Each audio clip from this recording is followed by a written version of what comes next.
La fille d'un chef de gangster est déterminée à venger son père. Elle est devenue officier de police dans la brigade anti-drogue. Parce que le bon ami du père de la fille l'a dit. Le tueur du père de la fille était un policier. Alors elle s'est infiltrée sur le lieu de travail de l'ennemi. Allée travailler le lendemain. Ye-Jin rencontre le capitaine de son équipe. N'est-ce pas le tueur qu'elle a vu le jour où son père a été tué? Mais en raison de l'absence de preuves, elle a choisi de tendre une embuscade secrètement. Le lendemain en mission, Ye-Jin est extrêmement confiant. Elle prit une chaise et brisa la vitre. Cria aux autres gars de ne pas bouger. Je suis policier. A immédiatement ruiné le plan de la police de PILDO. PILDO tend une embuscade ici depuis 6 mois. À la fin, tout l'effort est perdu. Les deux ont depuis travaillé ensemble. Coopération pour la deuxième fois. PILDO a intentionnellement laissé Ye-Jin seul dans le repère du criminel. Il veut se venger de cette fille. Mais après avoir attendu longtemps, Ye-Jin n'est pas revenu. Je suis inquiet de ce qui est arrivé à Ye-Jin. Résultat quand PILDO est entré pour voir comment. Tous les toxicomanes ont été renversés par Ye-Jin. Ye-Jin capture avec succès le leader. PILDO prend enfin goût à cette fille. Quand il a demandé où l'autre gars cachait la drogue. Ye-Jin ici a rapidement trouvé un endroit pour stocker la drogue. Cette action a de nouveau conquis PILDO. De retour au commissariat, PILDO recueille le témoignage du criminel aux cheveux longs. Leur trafic de drogue cette fois. Qui est le chef de file? Le criminel n'a pas osé parler. Parce que son patron est un gars très violent.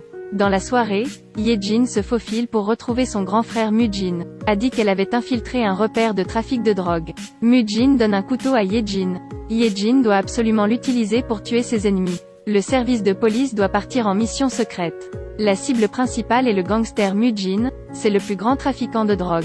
La quantité de drogue qu'il a vendue représentait 90%. Très vite, la mission a commencé. Ye-Jin est assis dans la voiture et essaie de trouver un moyen d'informer Mu-Jin. Mais toujours pas moyen. PILDO ici a trouvé Mu-Jin. Au moment critique, un autre coup de feu a été tiré. La scène était extrêmement chaotique. Mu-Jin s'est échappé en douceur. Écran de caméra cassé. Il n'y a fondamentalement aucun moyen de le transformer en preuve. À ce moment-là, Ye-Jin a trouvé sur les lieux l'arme qui a tué son père. Elle a délibérément appelé le capitaine nommé Ji-Ayo. Il resta abasourdi. Au poste de police. Le capitaine demande à chacun de remettre ses armes. Il devait vérifier à qui il manquait une balle. Parce qu'il soupçonne qu'il y a un initié criminel. Ye-Jin vient de découvrir. Sa mission cette fois était prévue sur 11 ans et concernait 10 cas. Mais en fin de compte, tout était dû à des preuves insuffisantes. Ou quelqu'un qui prend le blâme au nom du vrai criminel. Et le père de Ye-Jin est l'un d'entre eux.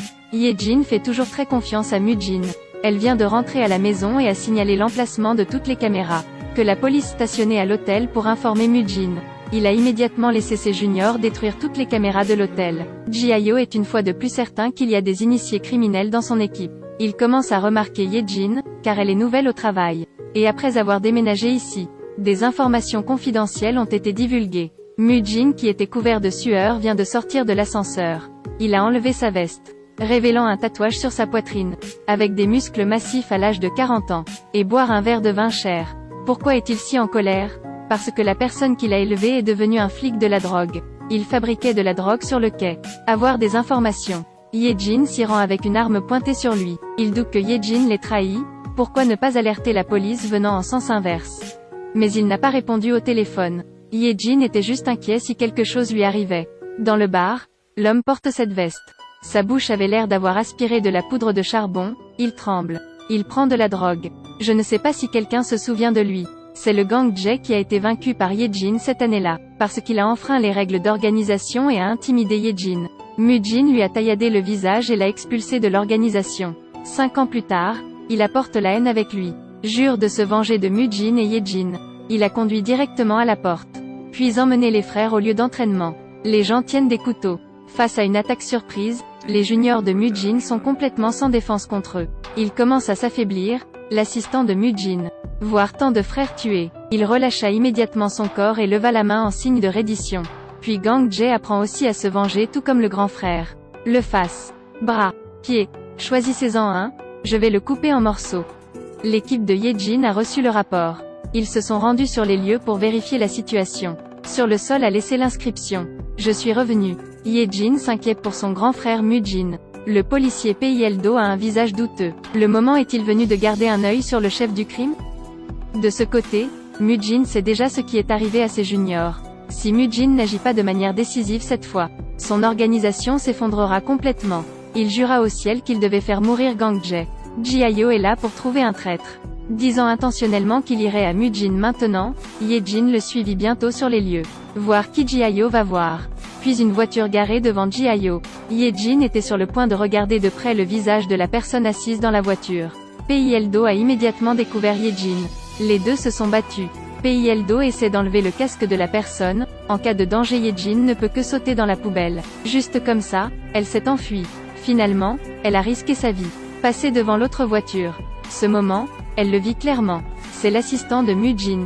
En fait, l'assistant a également été trompé par Ji-ayo. Leur but est de s'attaquer les uns les autres. À cette époque, Ye-jin a parlé à Mujin de l'assistant. La personne en qui il avait confiance l'a trahi. Rendez-vous dans le prochain épisode.